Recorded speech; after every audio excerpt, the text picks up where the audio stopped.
దేవుని యొక్క మహాకృపను బట్టి చదువుకున్నటువంటి వాక్యములో ఒక చక్కటి మాట కనబడుతూ ఉంది.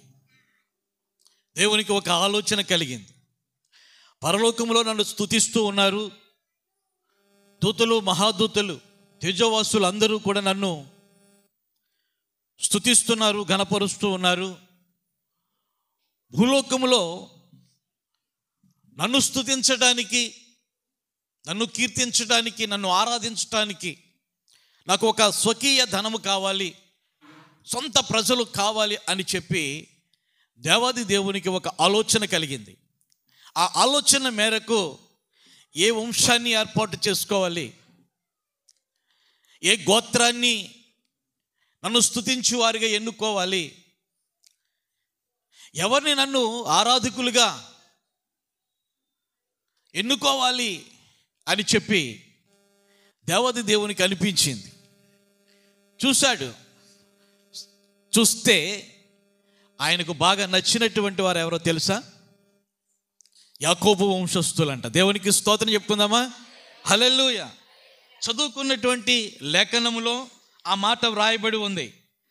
ఎంత గొప్ప మాట చూడండి. అది 4వ వచనము.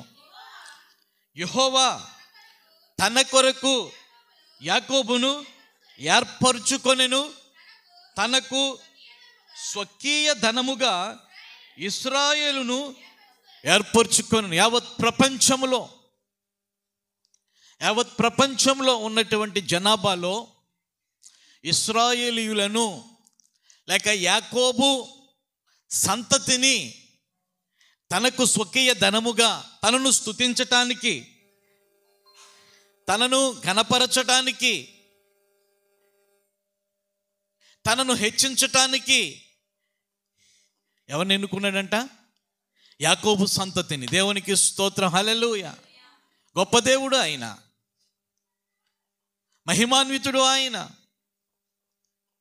ఈ యొక్క ప్రజలను ఎందుకు ఎన్నుకోవాలి?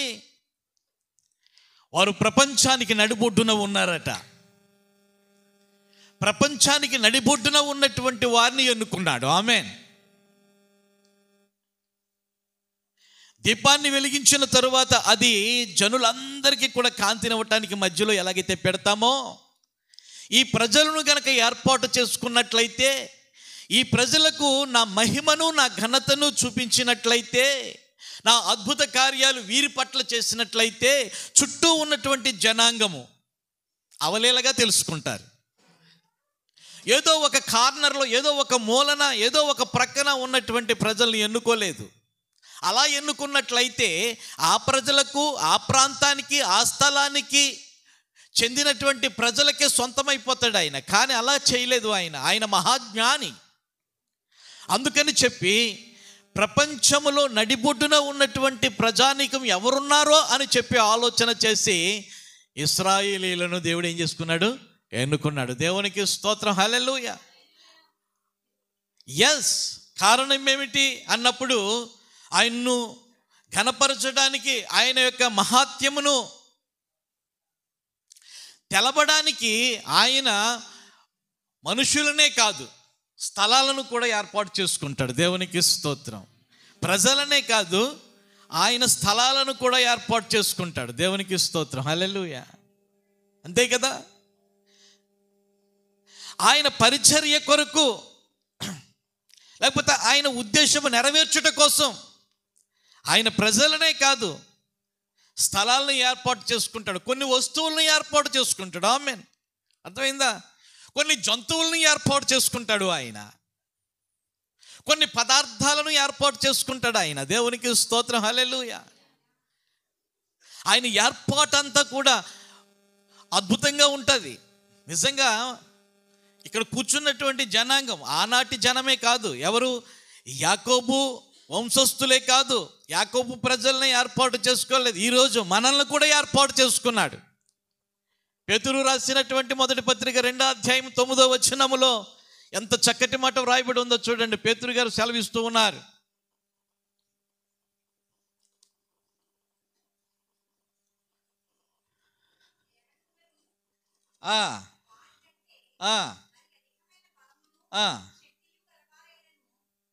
సారీ, 2వ అధ్యాయము 1 పేతురు 2:9 అయితే మీరు చీకటిలో నుండి ఆశ్చర్యకరమైన తన వెలుగులోనికి మిమ్మును పిలిచిన వాని గుణాతిశయములను ప్రచురింపచేయు నిమిత్తము, దేవునికి స్తోత్రం, ఏర్పరచబడిన వంశమును, రాజులైన యాజక సమూహమును, పరిశుద్ధ జనమును, దేవుని సొత్తైన ప్రజలై ఉన్నారు. మనము కూడా ఏర్పరచబడ్డాం ఆయనని ప్రచురించటానికి, ఆయన మహత్యాలను తెలియపరచటానికి, ఆయన జన్మ వృత్తాంతాన్ని తెలియపరచటానికి, ఆయన మరణ వృత్తాంతాన్ని తెలియపరచటానికి, ఆయన మహత్కార్యములను తెలియపరచటానికి, ఆయన గొప్పతనాన్ని తెలియపరచటానికి మనల్ని కూడా ఏర్పాటు చేసుకున్నాడు. గ్రామాన్ని అంతా కూడా రక్షించవచ్చు కదా ఆయన, ప్రపంచాన్ని అంతా కూడా రక్షించవచ్చు కదా ఆయన. లేదు, ఒక్కరిని బట్టి అందరూ తెలుసుకోవాలి. చెప్పండి, ఆయన ఉద్దేశం ఏమిటంటే ఒక్కరిని బట్టి అందరూ తెలుసుకోవాలి. రక్షించబడినటువంటి వారు మూలన కూర్చోవటం ఆయన ఉద్దేశం కాదు. వెలిగించబడినటువంటి వారు అందరికీ వెలిగినివ్వడానికి అని చెప్పి ఆయన వచ్చారు. దేవునికి స్తోత్రం, హల్లెలూయా. ప్రభువునందు ప్రియమైనటువంటి వారులారా, పోయిన వారం నేను చక్కటి వాక్య వివరణ అందించాను. ఏమిటది? కొండ మీద ప్రసంగం. మరొకసారి చూద్దాం 7వ అధ్యాయము 28, 29 వచనాలు. యేసు ఈ మాటలు చెప్పి ముగించిన తరువాత జనసమూహములు ఆయన బోధకు ఆశ్చర్యపడుచు ఉండిరి. ఎందుకంటే ఆయన వారి శాస్త్రుల వలె కాక అధికారము గలవాని వలె బోధించెను. ప్రియులారా, ఈ యొక్క వాక్య వివరణలో నేను చాలా సంగతులు చెప్పి నేను ఎక్కడ ఆపు చేశానో తెలుసా? ఆయన దగ్గరకు వచ్చినటువంటి జన సమూహమును చూచి ఏమన్నారు? ఆయన, మీరు లోకమునకు ఉప్పై ఉన్నారు. ఏమన్నాడండి ఆయన? మీరు లోకమునకు ఉప్పై ఉన్నారు. దేవునికి స్తోత్రం, హల్లెలూయా.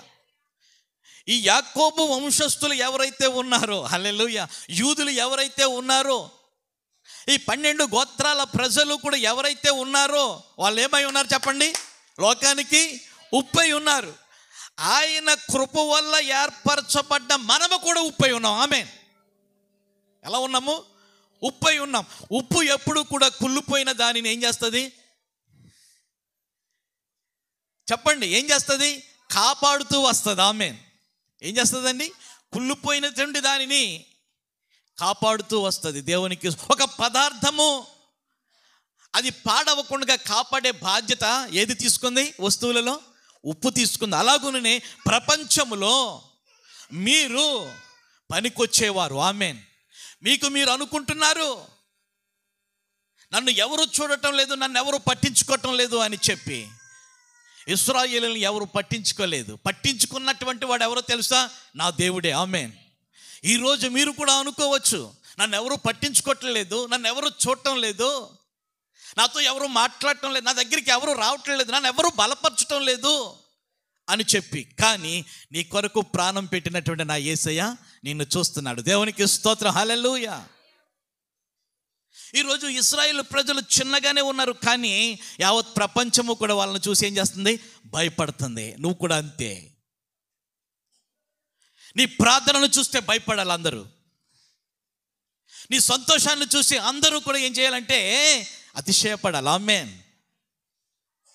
దేవునికి స్తోత్రం, హల్లెలూయా. ఎందుకో తెలుసా? లోకంలో ఉన్నవానికంటే మీలో ఉన్నటువంటి వాడు గొప్పవాడు. యావత్ ప్రపంచంలో ఉన్నవానికంటే ఇశ్రాయేలీలో ఉన్నటువంటి వాడు గొప్పవాడు. వారిని ఏర్పాటు చేసుకున్నటువంటి దేవుడు గొప్పవాడు. ఆయన చిత్తాన్ని నెరవేర్చే జనాంగముగా ఇశ్రాయేలు ప్రజలను దేవుడు ఏర్పాటు చేసుకున్నాడు. స్వకీయ ధనముగా ఏర్పాటు చేసుకున్నాడు. సొంత ప్రజలుగా ఆయన రాజ్యములో స్థానం ఇచ్చేందుకు ఏర్పాటు చేసుకున్నాడు.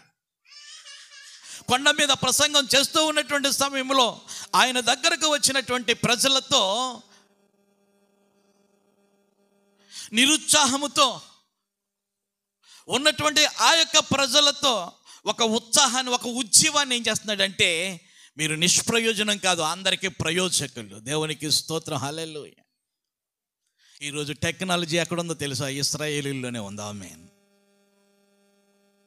ఎక్కడ ఉందండి? ఇశ్రాయేలు దేశంలోనే టెక్నాలజీ ఉంది. వారికి ఉన్నటువంటి టెక్నాలజీ ఇంకెక్కడ కూడా లేదు.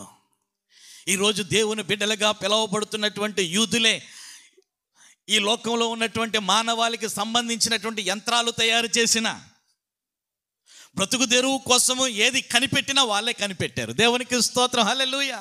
ఏర్పాటు అంటే అది. దేవుడు ఏర్పాటు చేసుకున్నాడంటే యావత్ ప్రపంచము కూడా కుళ్ళిపోయినటువంటి స్థితిలో ఉంది. వాళ్ళని మీరు ఏం చేయాలి? సేవ్ చేయాలి, రక్షించాలి. ఆ ఉద్దేశంతో మాట్లాడినటువంటి మొట్టమొదటి మాట ఏంటి తెలుసా? మీరు మీరు మీరు మీరు మీరు అని సంబోధిస్తున్నాడు. ఈ యొక్క 5వ అధ్యాయము, 6వ అధ్యాయము, 7వ అధ్యాయములో ఎన్నిసార్లు మీరు మీరు అని సంబోధించాడో తెలుసా? 24 సార్లు సంబోధించాడు వచ్చినటువంటి జనాంగముతో. మీరు మీరు మీరు మీరు నిరాశ నిస్పృహల మధ్య ఉన్నటువంటి ఆ యొక్క జనాంగాన్ని అప్పుడు ఉన్నటువంటి ప్రధాన యాజకులు చూడలేదు, శాస్త్రులు పట్టించుకోవటం లేదు, పరిచయులు పట్టించుకోవటం లేదు. అటువంటి పరిస్థితుల్లో పట్టించుకునేటువంటి నాథుడిగా యేసయ్య వాళ్ళకి ప్రత్యక్షం అయ్యాడు. బలపరుస్తూ ఉన్నాడు మాటలతో. మీరు నిరుత్సాహపడకండి, మిమ్మల్ని బలపరచడానికి నేను వచ్చాను. మీరు లోకానికి ఎలాగున్నారు? ఉప్పై ఉన్నారు. తరువాత వెంటనే ఆయన మాట్లాడినటువంటి మాట వీళ్ళ కొంచెం ఏంటి ఉప్పై ఉన్నారని చెప్పేసి, ఎవరినైనా మనం ఒక బిడ్డను ఆశీర్వదించాలన్నా, ఒక జంటను ఆశీర్వదించాలన్నా, మీరు లోకానికి ఉప్పై ఉన్నారంటే ఎలా బాధపడతారు కదా. ఆశీర్వాద వచనం కాదు అది, అర్థమైందా? అది ఆశీర్వాద వచనం కాదు. కానీ ఏదైతే ప్రజల యొక్క దృష్టిలో నీచంగా ఉన్నాయో ఆ నీచమైనటువంటి దానిని దేవుడు హెచ్చించాడు. ఆమేన్. ఒక్కొక్క సమయంలో మీరు పిచ్చుకల కంటే శ్రేష్టం అన్నాడు. ఆకాశంలో ఎంత పెద్ద పక్షులు ఉంటాయండి, ఎంతంత పెద్ద పెద్ద పక్షులు ఉంటాయి, ఎంతంత అందమైనటువంటి పక్షులు, ఎంతంత బలమైనటువంటి పక్షులు ఉంటాయి. మీరు పిచ్చుకల కంటే శ్రేష్ఠులు అన్నాడు. ఇదేంటి? ఎవరైనా అసలు ఆశీర్వాదానికి పిచ్చుకలను వాడతారా? అంటే ఎంత నిగూఢమైనటువంటి అంతరార్థము దాంట్లో ఉందో ఆ వాక్య వివరణ ఆ సమయంలో ఎప్పుడైనా వచ్చినట్లయితే నేను మీకు అందిస్తాను. దేవునికి స్తోత్రం, హల్లెలూయా. తరువాత ఆయన తన దగ్గరకు వచ్చినటువంటి ప్రజలతో మీరు లోకానికి వెలుగై ఉన్నారు. చూడండి ఒకసారి చూద్దాం. మీరు లోకమునకు వెలుగై ఉన్నారు, మీరు ఉప్పై ఉన్నారు అని అన్నాడు. వాళ్ళ ముఖాలు కొంచెం మబ్బుగా ఉంటే ఆ మబ్బు పోవాలని దేవుడు ఏం చేశాడో తెలుసా? లోకానికి మీరు ఎలా ఉన్నారు?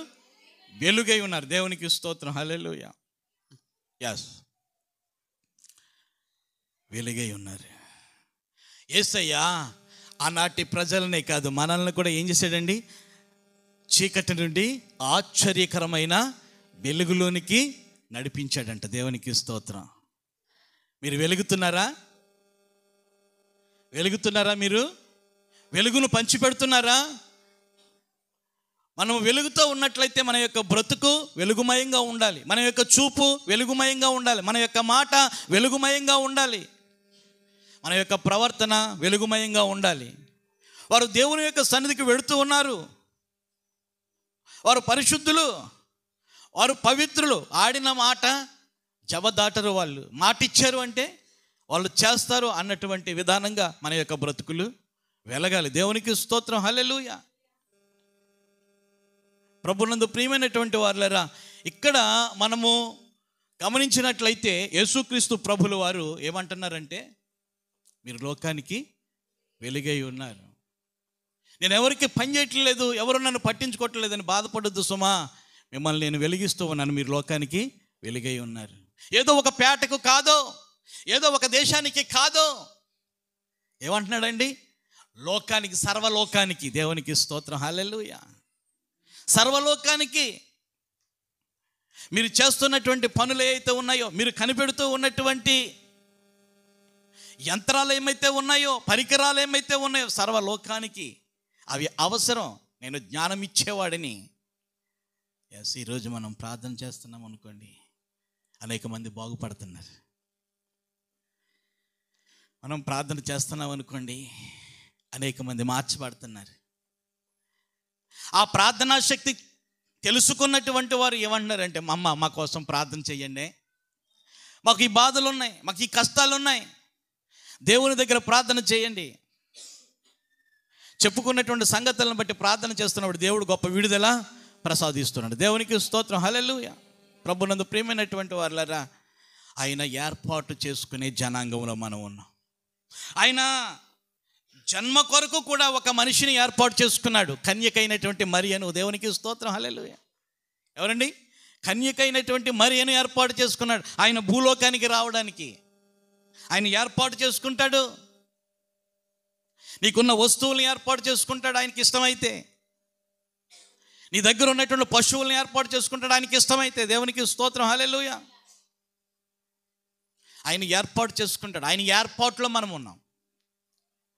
ఆయన ఏర్పాటు చేసుకోకపోయినట్లయితే మనము దేనికి కూడా పనికిరాం.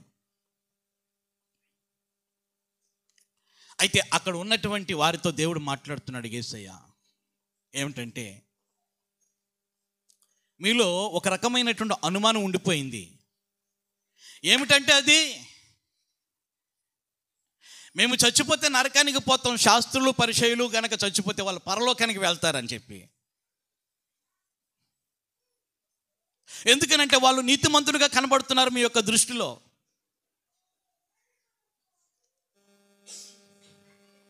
వాళ్ళనే చూస్తున్నారు, వాళ్ళ యొక్క పై ఆకారమే చూస్తున్నారు.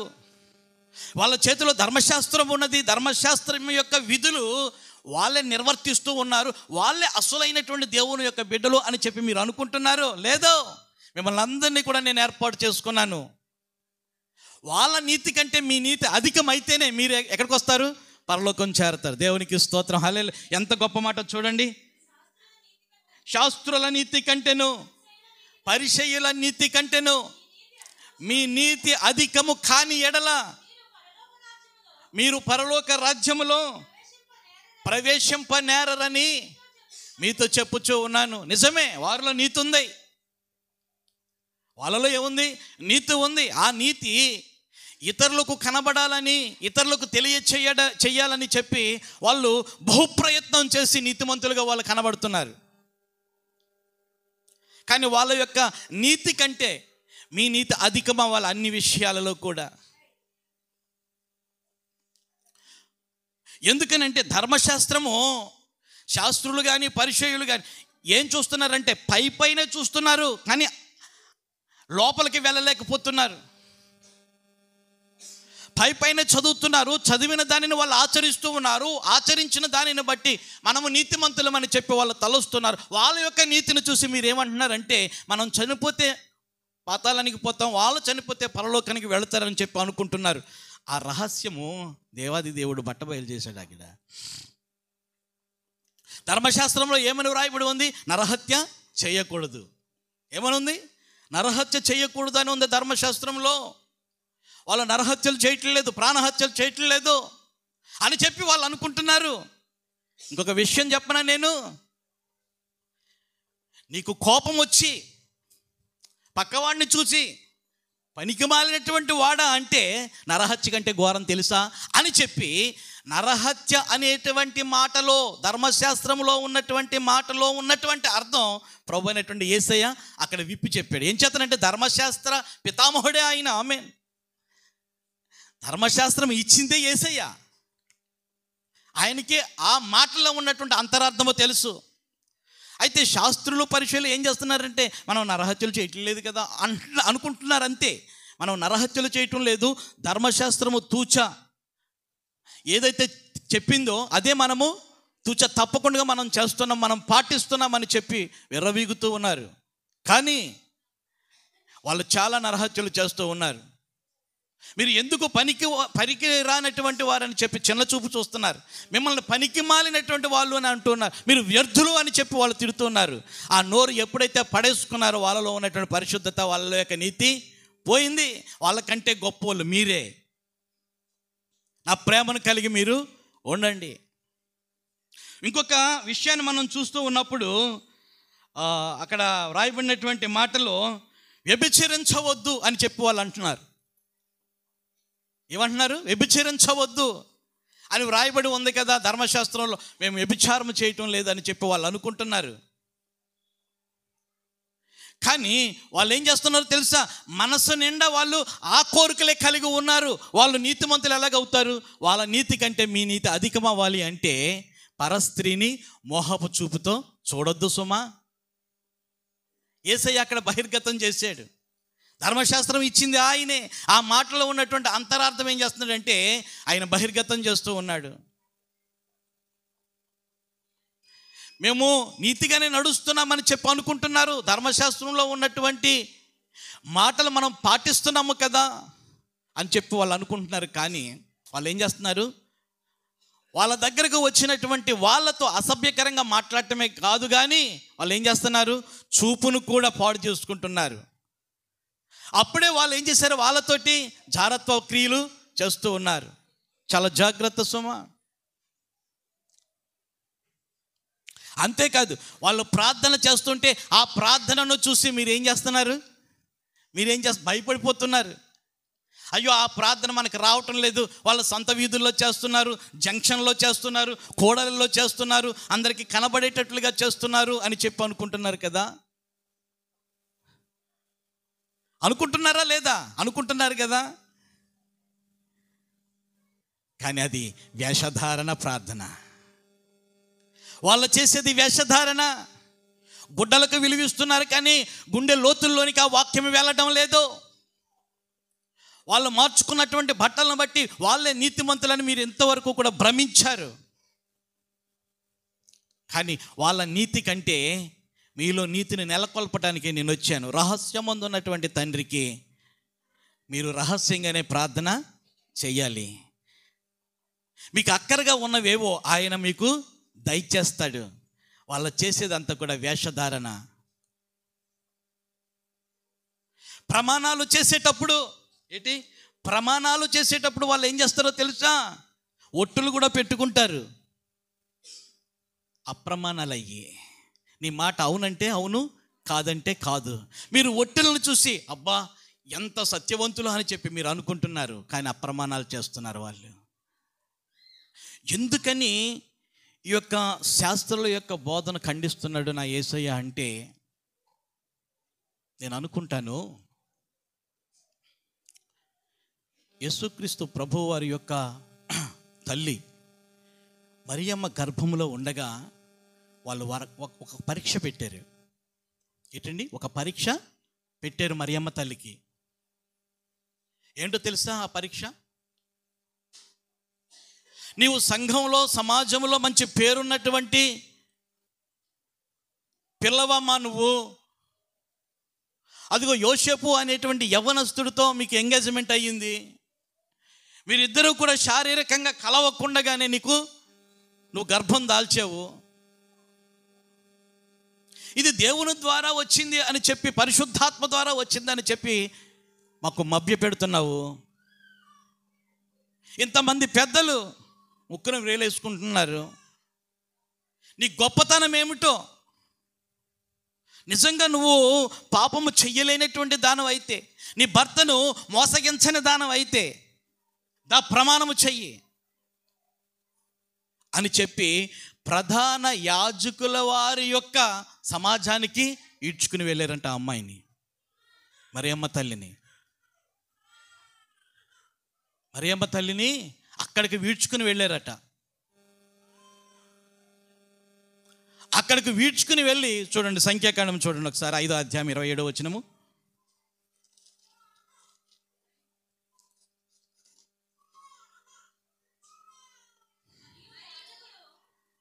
ఆ నీళ్లు ఆ స్త్రీకి తాగించాలి. అతడు ఆమెకు ఆ నీళ్లు త్రాగించిన తరువాత, సంఖ్యాకాండము 114వ పేజీ 5వ అధ్యాయం 27వ వచనం. ఆ నీళ్లు ఆ స్త్రీకి తాగించవలెను. అతడు ఆమెకు ఆ నీళ్లు త్రాగించిన తరువాత జరుగునదేమనగా, ఆమె అపవిత్రపరచబడి తన భర్తకు ద్రోహము చేసిన ఎడల శాపము కలగజేయు ఆ నీళ్లు చేదై ఆమెలోనికి చేరిన తరువాత ఆమె కడుపు ఉబ్బుతుంది, ఆమె నడుము పడిపోతుంది. ఆ స్త్రీ తన జనుల మధ్య శాపమున ఆస్పదముగా ఉండును. ఆ స్త్రీ అపవిత్ర పరచబడక పవిత్రురాలై ఉండిన ఎడల ఆమె నిర్దోషి గర్భవతి అగునని చెప్పుము. దేవునికి స్తోత్రం. ఇదొక ఖండితమైనటువంటి పరీక్ష. ఏం చేతనంటే యూదులకు సామాన్యంగా చూచి చూడనట్టు ఉండే శిక్షలు కాదండి. యూదులకు చూచి చూడనట్టు ఉండే శిక్షలు ఉండేవి కాదు. చాలా కఠినమైనటువంటి శిక్షలు వాళ్ళు పెట్టుకున్నారు. చాలా కఠినమైనటువంటి శిక్షలు. యూదులకు సంబంధించినటువంటి యొక్క అమ్మాయి మరియమ్మ తల్లి ఆనాటి సమాజములో పరిశుద్ధత కలిగినటువంటిది, ప్రార్థన కలిగినటువంటిది, అందమైనటువంటి అమ్మాయి. అటువంటి అమ్మాయితో యోసేపు అనేటువంటి అబ్బాయి ఏం చేశాడంటే వివాహం చేసుకోవటానికి ఒప్పుకున్నాడు. ఎంగేజ్మెంట్ అయ్యింది, ప్రధానమైన తరువాత దేవుని చేత ఏర్పరచబడినటువంటి బిడ్డగా ఎన్నుకోబడింది మరియమ్మ. దేవునికి స్తోత్రం. ఆమె యొక్క గర్భాన్ని దేవుడు ఏం చేశాడు? ఎన్నుకున్నాడు. అర్థమైందా? ఆమె యొక్క గర్భాన్ని దేవుడు ఎన్నుకున్నాడు. ఎన్నుకున్న పరిస్థితుల్లో వివాహము అవ్వలేదు. ఎన్నుకున్న పరిస్థితుల్లో యొక్క అమ్మాయికి వివాహము కాలేదు, కన్యకగా ఉంది. దేవునికి నచ్చింది కాబట్టి దేవుని యొక్క దూతను అక్కడికి పంపించాడు. అక్కడికి పంపిస్తే ఆ దేవుని యొక్క దూతను చూచి గ్రహించి చాలా భయపడింది. నువ్వు భయపడకమ్మా మరియా, నీవు దేవుని వలన దయ పొందుకున్నావు. ఎవరికి ఇవ్వలేనటువంటి దర్శనం నేను నీకు ఇస్తున్నాను. నీ మనసును ఎన్నుకున్నాడు, నీ ప్రార్థనని ఎన్నుకుని, నీ ప్రవర్తనని ఎన్నుకున్నాడు. నువ్వు నీతిమంతురాలు అని తండ్రి అయినటువంటి దేవుడు ఎన్నుకున్నాడు. ఆ సృష్టించినటువంటి సృష్టికర్త నీ కడుపులోనికి వస్తున్నాడు. నేను పురుషుని ఎరుగని దాననే అంటది. వెంటనే పురుష సాంగత్యము లేదు నాకు, అంత నీతిగా జీవిస్తున్నాను, అంత పవిత్రంగా జీవిస్తున్నాను. కొన్ని మాసాలలో, కొన్ని దినాలలో నా యొక్క వివాహము జరుగుతుంది. అది చెడగొట్టడానికి వచ్చావా? ఇదేనా దేవుని యొక్క చిత్తం అని చెప్పి చీపురు కట్ట తీయలే, వెంటనే శిరస్సు వహించింది. ఏం చేతో తెలుసు? ధర్మశాస్త్రము చదవకపోయినప్పటికీ కూడా వింటున్నటువంటి బిడ్డ, రాబోతూ ఉన్నటువంటి రక్షకుడు ఒక కన్యకకు పుడతాడు అని చెప్పి యెషయా గ్రంథంలో రాయబడినటువంటి మాట అవపోషణం చేసేసింది అంతే. ఆ యొక్క అదృష్టం నాకు వస్తే ఎంత బాగుండునని చెప్పి కల కంటూ ఉండేదేమో ఒకవేళ. హల్లెలూయా. ఆ అదృష్టం నాకు వస్తే ఎంత బాగుండును, యావత్ ప్రపంచంలో నన్ను ఒక ఘనమైనటువంటి పాత్రగా దేవుడు ఎన్నుకున్నట్లయితే ఎంత బాగుండును. నిజానికి అది అవమానమే కదా, పెళ్ళి కాకుండా. అటువంటి నింద ఏది దాచుకున్న గర్భం దాగుతుందా? మీరే చెప్పాలి స్త్రీలు. ఏది దాచుకున్నా, చీర మీద చీర కట్టేసుకున్నా ఆగుతుందా? ఆగదు. దేవునికి స్తోత్రం. ఊదినటువంటి బుడగలాగా పెరుగుతూ ఉంటుంది గర్భం. దేవునికి స్తోత్రం. హల్లెలూయా. సీక్రెట్గా ఉండేది కాదు. దీనిని బట్టి ఆ నోట ఏమైపోయిందంటే పాకిపోయింది. మరి అమ్మ ఎలాగంట?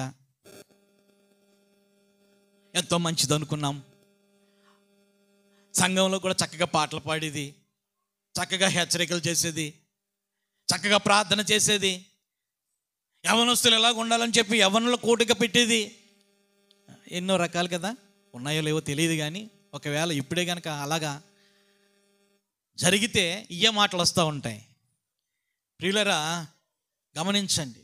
అయితే ఈ విషయం తెలిసింది, సంఘానికి తెలిసింది. సంఘంలో ఉన్నటువంటి ప్రధాన యాజకుల యొక్క సమక్షంలోనికి కేసు వెళ్ళిపోయింది. యోసేపు, మరి ఈ అమ్మాయి యొక్క పాడు పని చేసింది, ఎందుకని సపోర్ట్ చేస్తున్నావయ్యా? ఆయన అన్నాడు, నీతిమంతుడు యోసేపు, ఆమెకు ప్రత్యక్షమైనటువంటి దేవుని యొక్క దూతే నా దగ్గరికి వచ్చి నన్ను బలపరిచింది. అందుకని నేనేం చేశాను? ఆమెను నా భార్యగా స్వీకరిస్తూ ఉన్నాను. నాకు అభ్యంతరం లేదు సుమా, నాకు అంగీకారమే. సరే మేము ఒక పరీక్ష పెడతాం, ఆ పరీక్షలో గనక ఈ అమ్మాయి పరిశుద్ధమైనది, పవిత్రురాలై ఉన్నది అని చెప్పి మేము సర్టిఫికెట్ ఇస్తాం, అప్పుడే నువ్వు వివాహం చేసుకోవాలి సుమా. ప్రియమైనటువంటి వారులారా, 5వ అధ్యాయం సంఖ్యాకాండం ఇంటికి వెళ్ళిపోయిన తర్వాత చదువుకోండి. పరీక్ష ఎంత ఘోరంగా ఉంటుందో, ఎంత ఘోరంగా ఉంటుందో. లోపల ఆ గర్భస్థ పిండం ఏదైతే ఉందో ఆ పిండము నిర్వీర్యం అయిపోయేటట్లుగా నీళ్లు పట్టిస్తారండి. అర్థమైంది కదా? ఆ పిండము నిర్వీర్యం అయిపోవాలన్నమాట. అంటే దేవుని యొక్క ఉగ్రత తప్పు చేసినట్లయితే ఆ పిండం మీద ఉంటుంది. ఆ పిండం అంతా కూడా ఏమైపోతుంది? పాడైపోతుంది. ఆమె గూనొచ్చేసే దానిలాగా అయిపోతుంది, నడుము పడిపోతుంది, పనికిరాదు ఇంకా. అది దేవుని యొక్క కట్టడ. అటువంటి పరీక్ష పెట్టారు. వాళ్ళు ఎదురుగుండగానే మరియమ్మ తల్లి ఏం చేసింది? గడగడ తాగేసింది. వాళ్ళు ఎదురు చూస్తున్నారంట, అబార్షన్ అవుతుంది కదా చూద్దాం, నడుము పడిపోతుంది కదా చూద్దాం. చాలా ప్రార్థనాపూర్వకంగా జరుగుతుంది ఆ పరీక్ష. కానీ దాంట్లో నా ప్రభు నిలబెట్టాడు. ఆమేన్. ఏం చేశాడండి? నిలబెట్టాడు. ప్రమాణాలంటే అవునంటే అవును, కాదంటే కాదు అనాలి. ఇటువంటి పరీక్షలో ఆ దినాలలో ఏం జరిగేదంటే వాళ్ళు పెట్టుకునేవారు అన్నమాట. ఇదంతా కూడా శాస్త్రులు పరిచయుల యొక్క కనుసైగుల్లో జరిగేవి. ఆ పరీక్షల్లో నా మరియమ్మ తల్లి ఏం చేసింది? విజయం సాధించింది. పుట్టినటువంటి బిడ్డ పరిశుద్ధుడు. ఎవరి ద్వారా వచ్చింది? పరిశుద్ధాత్మ వలన. యూదులందరికీ తెలిసిపోయింది. కానీ ఇప్పటికి కూడా నమ్మట్లేదు యేసయ్య ఆ మరియమ్మ తల్లికి పుట్టాడు అంటే. ఇప్పటికి కూడా ఏం చేస్తున్నారంటే బురద రాస్తూ ఉన్నారు, బురద జల్లుతున్నారు ఆమె మీద. ఇది ఎలా జరుగుతుంది అని చెప్పి. దేవుడు తలంచుకుంటే రాళ్ళను కూడా ఏం చేస్తాడండి? పిల్లలు కనేటట్లుగా చేస్తానని అంటున్నాడు. దేవునికి స్తోత్రం, హల్లెలూయా. మనిషి యొక్క ఆలోచన వేరు, దేవుని యొక్క ఆలోచన వేరు. అయితే ఇక్కడ వచ్చినటువంటి జన సమూహాన్ని చూసి నా దేవుడు ఏం చేస్తున్నాడంటే, శాస్త్రుల యొక్క పరిచయుల యొక్క నీతి కంటే మీ నీతి అధికం అవ్వాలి. అధికం అవితేనే మీరు పరలోకానికి వస్తారు. ఏ ఉంటే వస్తారని అంటూ ఉన్నాడు? నీతి. అర్థమైందా? నీతి. ఆ నీతి మనలో ఉందో లేదా ఒకసారి ఆలోచించేద్దాం. ఆ నీతి మనలో ఉండాలి అంటే యేసయ్య అన్నాడు కదా, గుడ్డల్లో కాదు గుండె పగలాలి. ఏమన్నాడు? గుండె పగలాలి. పరలోకానికి తీసుకుని వెళ్ళే బోధలే, పరలోకం ఉందని చెప్పే బోధలే, పరలోకంలో ఒక తండ్రి ఉన్నాడు అని చెప్పే పరలోకంలో మీ కొరకు గృహాలు ఉన్నాయి అని చెప్పే బోధలే. దేవునికి స్తోత్రం. ఆయన బోధ మొట్టమొదటిసారిగా ఏమని ప్రకటన చేశాడు? 4వ అధ్యాయం చూడండి, మత్తయి సువార్త 4వ అధ్యాయం 17వ వచనం. అప్పటి నుండి యేసు పరలోక రాజ్యము సమీపించి ఉన్నది గనుక మారు మనసు పొందండి అని చెప్పుచు ప్రకటింప మొదలు పెట్టెను. అంతే. ఆయన యొక్క బోధ ఏమిటంటే ఆయన యొక్క ప్రజలతో మతం గురించి చెప్పలా, మార్గం గురించి చెప్పాడు, పరివర్తన గురించి చెప్పాడు, గుండె మారాలని చెప్పాడు, మనసు మారాలని చెప్పాడు. హృదయం మార్పు చెందితేనే పవిత్రత వస్తుంది. పైన బట్టలు వేసుకుంటే రాదు సుమా. ఆ బట్టలను బట్టి, శాస్త్రులు వేసుకునే బట్టలను బట్టి, పరిచయులు వేసుకునే బట్టలను బట్టి ఏం చేస్తున్నారు? మీరు మోసపోతూ ఉన్నారు. బట్టల్లో ఏమీ లేదు. గుండె మారాలి, హృదయం మారాలి. మీరు మారు మనస్సు పొందండి. నేను చెప్పే మాటలు మీ హృదయాల్లో ఉంచుకోవాలి.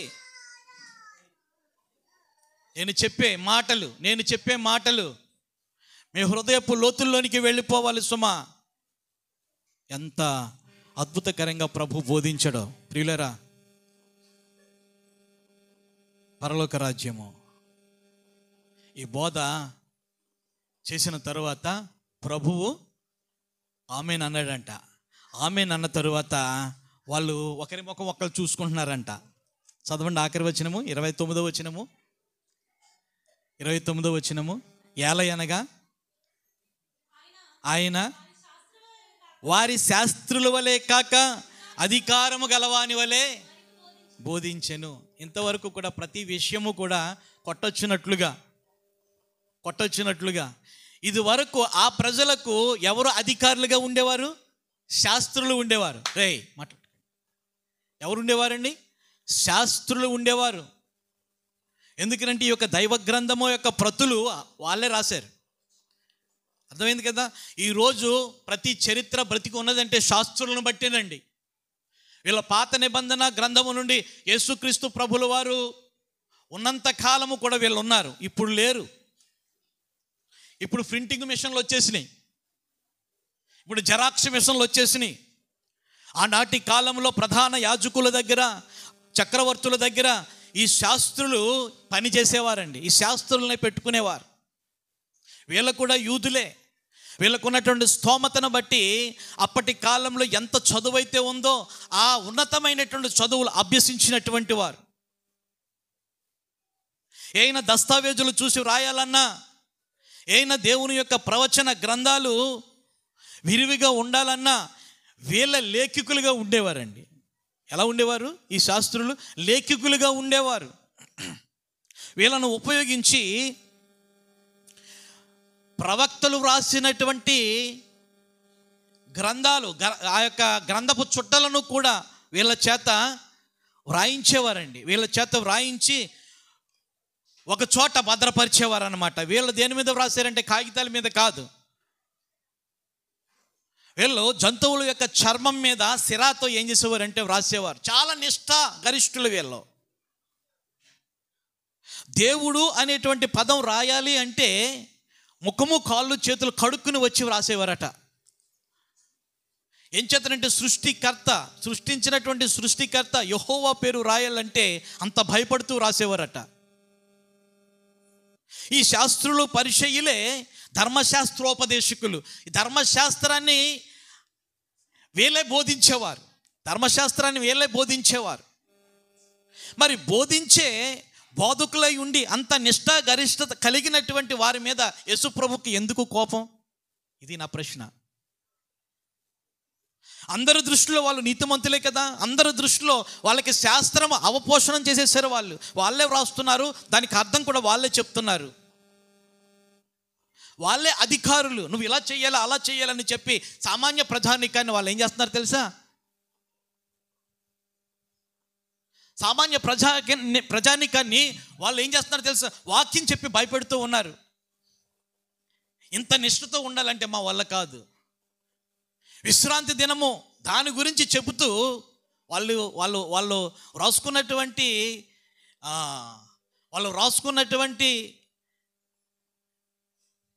మాటను బట్టి, వాళ్ళు అర్థం చేసుకున్నటువంటి మాటను బట్టి వాళ్ళు ఏం చెప్పేవారంటే, విశ్రాంతి దినము పరిశుద్ధమైనటువంటిది, దానిని ఆరాధించడానికి ప్రభు యొక్క సన్నిధిలో మనం ఉండాలి. చంటి పిల్లలు ఏడ్చినప్పటికీ కూడా పాలు ఇవ్వకూడదు, పశువు మందకు గడ్డి వేయకూడదు, నీళ్లు పెట్టకూడదు. అంత కఠినమా? అంత కఠినాత్ముడా దేవుడు? ఒకసారి ఆలోచన చేయండి. అంత కఠినముగా ఏమండి, రెక్కాడితే కానీ డొక్క ఆడదు కదా. పని చేసుకుని బ్రతికే వాళ్ళు కదా. పని చేసుకుని బ్రతికే వాళ్ళు కదా. తన యొక్క ప్రజల యొక్క కష్టాలు దేవుడికి తెలియవా? ఆయన ప్రజల యొక్క బాధలు దేవునికి తెలియవా? కానీ వాళ్ళు రాసుకున్నటువంటి హిబ్రూ భాషను బట్టి వాళ్ళు అర్థం చేసుకున్నది ఏం చేసేవారంటే ప్రజల మీద రుద్దేవారంట. మత్తయి సువార్త 23వ అధ్యాయం ఉంటుంది, ఇంటికి వెళ్ళిన తర్వాత చదవండి. శాస్త్రులు ఎంతగా వాళ్ళని బాధ పెట్టారు. అంచతే నా యేసయ్యకు వాళ్ళ అమ్మగారిని టార్చర్ పెడుతున్నటువంటి సమయంలో గర్భములో నుండి చూసేటంట వాళ్ళని. నా ప్రభువు గర్భములో నుండి చూసాడంట. ఈ విధంగా బాధ పెడతారా నా తల్లిని? నేను ఈమె యొక్క పరిశుద్ధతను చూశాను, నేను ఈమె యొక్క సత్ప్రవర్తనను చూశాను, నేను ఈమె యొక్క సద్గుణాన్ని చూశాను, నేను ఈమె ద్వారా లోకానికి రావాలని చెప్పి ఈమె యొక్క గర్భాన్ని నేను ఎన్నుకుంటే ఈమెకు పరీక్షలు పెడతారా? మీ తాట తీసేస్తాను నేను బయటకు వచ్చి అనుకున్నాడేమో నా దేవుడు. అంచేత జన సమూహాన్ని ఏర్పాటు చేశాడు. మీరు శాస్త్రులు పరిచయులు, వాళ్ళే నీతిమంతులు, వాళ్ళే పరిశుద్ధులు, వాళ్ళకే ధర్మశాస్త్రము తెలుసు, వాళ్ళే రాస్తున్నారు కదా ప్రతులు అని చెప్పి అనుకుంటున్నారేమో. కానీ వారి యొక్క నీతి కంటే మీ నీతి అధికం చేస్తాను నేను. మీలో పరిశుద్ధత నేను పెడతాను. నేను ఎలాగైతే జీవిస్తూ ఉన్నానో నన్ను ఫాలో అవ్వండి మీరు అందరూను అని నా యేసయ్య ఏం చేశాడో తెలుసు? ఎండగట్టేశాడండి. ఎండగట్టేసేసి విశ్రాంతి దినమనే స్వస్థతలు చేయటం మొదలుపెట్టాడు. ఆమెన్ చెప్పండి గట్టిగా.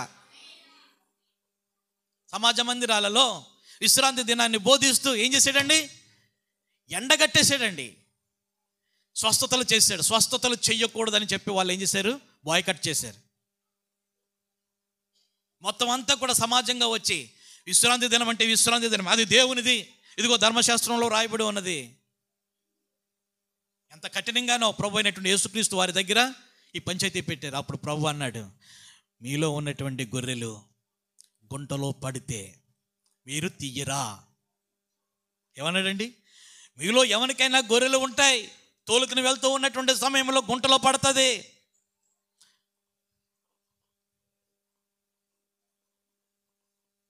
ఆ బాధను చూస్తూ ఉన్నటువంటి మీరు అలా కొట్టుకుని చచ్చే వరకు అలా ఉంచేస్తారా? అదేనా దేవుని యొక్క చిత్తము? అదే దేవుని యొక్క ఆలోచన? కాదు.